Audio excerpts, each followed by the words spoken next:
안녕하세요, 헌터입니다. 오늘 분석해볼 기업은 두산 에너빌리티입니다. 지난해 말부터 올해 상반기까지는 상당히 좋은 흐름이 이어왔습니다. 얼마 전에는 25,000원까지 찍었다가 최근에 한 두 달가량 조정이 나왔습니다. 그리고 바닥에서 다시 한번 오늘 급등이 나오면서 자, 앞으로에 대한 반등에 대한 기대감 좀 실어지고 있는 상황인데요. 이런 상황에서 우리 앞으로도 계속해서 지금의 상승 흐름 이어갈 수 있을지 향후 주가의 흐름 분석을 통해 알아보도록 하겠고요. 이제 보유자분들 앞으로 목표가 어디까지 설정 가능할지, 그리고 투자 기간도 어떤 식으로 대응을 해야 될지, 그리고 이제 위에서 물려 계신 분들도 많이 계실 수 있는 구간인 만큼 이제 물타기 어떤 식으로 진행해야 될지 다양한 투자 전략 함께 알아보도록 하겠고요. 신규 진입 관점에서도 지금 여전히 들어갈 만한 구간일지까지 같이 알아보도록 하겠습니다. 자, 이어서 수급 상황 보시겠습니다. 한 달 기준으로 개인과 기관이 샀고요. 외국인이 팔았습니다. 자, 최근에 이제 스탠스의 변화가 약간 생겼습니다. 이제 오늘을 제외하고는 꾸준하게 개인이 좀 이제 매수를 해왔고, 저가 매수의 기회로 받아들였고, 이제 외국인과 기관이 꾸준하게 팔았는데, 오늘은 완전히 반대되는 스탠스가 나왔죠. 그래서 기관은 이제 손절이 나간 모습이죠. 주가가 좀 올라오자.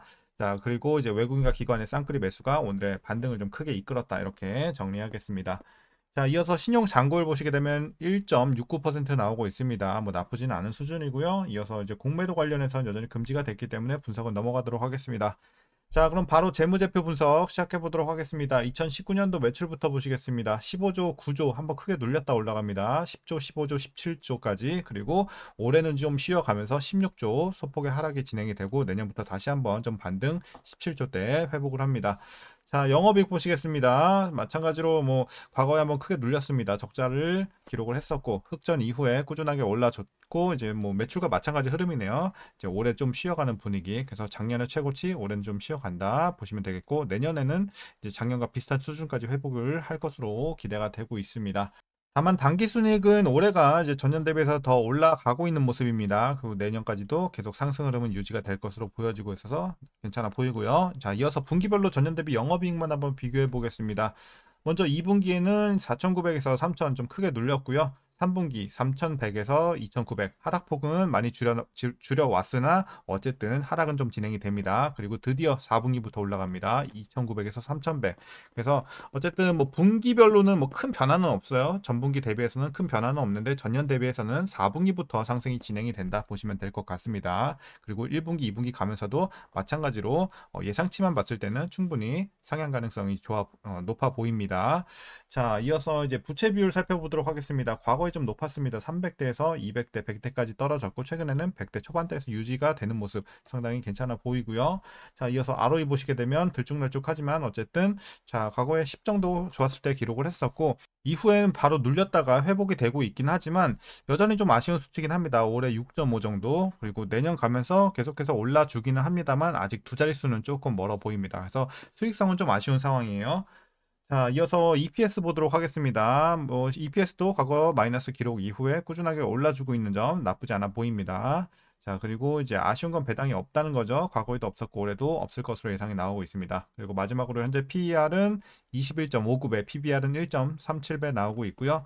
현재 주가 밸류에이션 상황은요, 지금은 이제 약간 저평가 구간까지 왔다고 생각합니다. 그래서 지금은 다소 싼 구간이다. 물론 실적만 봤을 때는 그렇게 싼 구간은 아니거든요. 왜냐면 지금 아직은 실적이 눌리고 있는 상황이기 때문에. 다만 우리가 앞으로의 이런 실적 기대감, 그리고 무엇보다도 지금 뭐 수주 관련해서 이게 너무 좋은 상황이기 때문에 이런 것들을 좀 반영한다면 충분히 주가는 싸다라고 평가할 수 있겠습니다. 자, 이어서 동사 관련 이슈 한번 살펴보도록 하겠습니다. 먼저 원자력 안전위원회는 12일 전체 회의를 열고, 자, 신한울 3, 4호기에 대한 건설 허가 발급을 좀 하기로 결정을 했습니다. 그래서 오늘 들어온 이슈고, 자, 여기에 따라서 이제 주가가 좀 좋은 흐름 이어갔고요. 총 공사비를 보시게 되면 약 11조 7천억 원 되고요. 신한울 3, 4호기 원자력 발전소 건설이 허가 신청 8년 만에 시작하게 된 것이라서 더욱더 의미가 있겠습니다. 자, 그래서 이제 사업을 주관하는 한수원은 다음 달 착공에 들어간다는 계획이고, 이제 주설비 공사 같은 경우 현대건설 컨소시엄이 맡았습니다. 그래서 건설된 설비에 채워질 원전 주기기는 두산 에너빌리티가 제작하게 된다는 거 참고하시면 되겠습니다. 그래서 오늘 큰 호재가 들어왔고, 다만 이제 아직 불확실성으로 좀 남아 있는 게 바로 이 합병 관련 이슈죠. 그래도 좀 다행인 게 두산 에너빌리티 입장에서는 물론 뭐 장단이 있긴 하지만 뭐 두산 밥kit이 실질적으로 가장 좀 피해를 많이 입은 좀 주식이지 않나 이렇게 좀 볼 수가 있겠습니다. 어쨌든 뭐 불확실성이 계속 유지가 되고 있습니다. 그래서 보시게 되면 자회사 두산밥켓의 실적 전망치 하향은 불가피할 전망으로 보여지고 있고요. 자, 두산 로보틱스와 두산 밥켓 간의 이 주식의 포괄적 교환은 취소가 됐죠. 자, 하지만 이제 두산 에너빌리티의 투자 사업 부문 분할을 이런 것들을 좀 계속 진행하기 위해서 회사는 증권 신고서를 금융감독원에 다시 제출해야 되는 상황이 됐습니다. 자, 그래서 이제 어떤 내용을 좀 제출하는지 이제 여기서 좀 금감원에서 좀 빡세게 본다고 말을 했어요. 그렇기 때문에 내용을 이제 주주가치 훼손하지 않는 쪽에서 많이 좀 보완을 해야 될 것으로 보여지고 있어요. 그래서 이제 향후에 어떤 내용 나오는지에 따라서 이제 주가 변동은 좀 클 전망이고요. 자, 어쨌든 이제 캡시카우 역할을 해왔던 이 두산 밥켓이 빠지게 되면 두산 에너빌리티 입장에서는 당연히 악재긴 합니다. 매출과 순이익이 크게 줄어들기 때문이죠. 자, 다만 또 악재만 이제 있는 게 아니죠. 좋은 점도 있죠. 보시게 되면 이제 분할 합병을 통한 1조 2천억 원의 투자 자금을 마련을 할 수가 있기 때문에 향후 한국형 대형 원전 및 소형 모듈 원전 수주 등을 위해서 이런 설비와 연구 개발에 투자할 계획을 우리가 좀 더 구체화시킬 수 있기 때문에 이런 것들에 있어서는 상당히 좀 긍정적이다. 그래서 원전 관련 업황만 좀 받쳐주게 된다면 크게 이런 것들이 충분히 만회할 수 있는 여건이 마련이 되겠다. 그래서 장단이 있다. 이렇게 좀 보시면 될 것 같습니다. 자, 그리고 이번 분할 합병에 대한 불확실성이 여전히 존재하지만 내년에서 내후년 자, 한국 원전의 체코 원전 2기 계약 체결 이외에도 이제 아랍에미리트 원전 5, 6호기, 폴란드 원전 2기 수주 등이 기대가 되고 있는 상황이기 때문에 미래 모멘텀으로 작용을 하겠습니다. 자, 그뿐만 아닙니다. 이제 영국, 스웨덴, 네덜란드 등에서도 신규 원전 건설을 검토하고 있는 상황이고 국내만 하더라도 향후 5년간 총 10기 내외 수주가 전망이 되고 있기 때문에 앞으로 수주 관련해서는 상당히 지금 전망이 좀 밝다 이렇게 말씀드리도록 하겠습니다. 자, 이제 최근의 이슈 이렇게 좀 정리하도록 하겠습니다. 합병 관련 불확실성만 제외하면 재료는 상당히 좋다 이렇게 말씀드리겠고 대부분 수주 관련해서 지금 상당히 좋은 상황이다 이렇게 말씀드리겠습니다. 자, 그럼 이제 여러분들 마지막으로 투자 전략 설명드리면서 영상 마치도록 하겠습니다. 먼저 신규 진입 관점인데요. 자, 오늘 물론 급등이 좀 나오긴 했으나 저는 여전히 진입 가능한 구간이다 라고 말씀드리도록 하겠습니다. 물론 굉장히 메리트가 큰 구간은 이제 10,000원 중반대 이런 데서 들어가신 분들은 상당히 잘하신 거고 지금도 뭐 약간 메리트는 떨어지긴 했지만 나쁘지 않다. 지금 들어가기도 나쁘지 않은 구간이다 라고 말씀드리면서 신규 진입 관점에서는 긍정적으로 말씀드리겠습니다. 자, 이어서 이제 보유자분들 대응 방법입니다. 먼저 목표가부터 설정하도록 하겠습니다.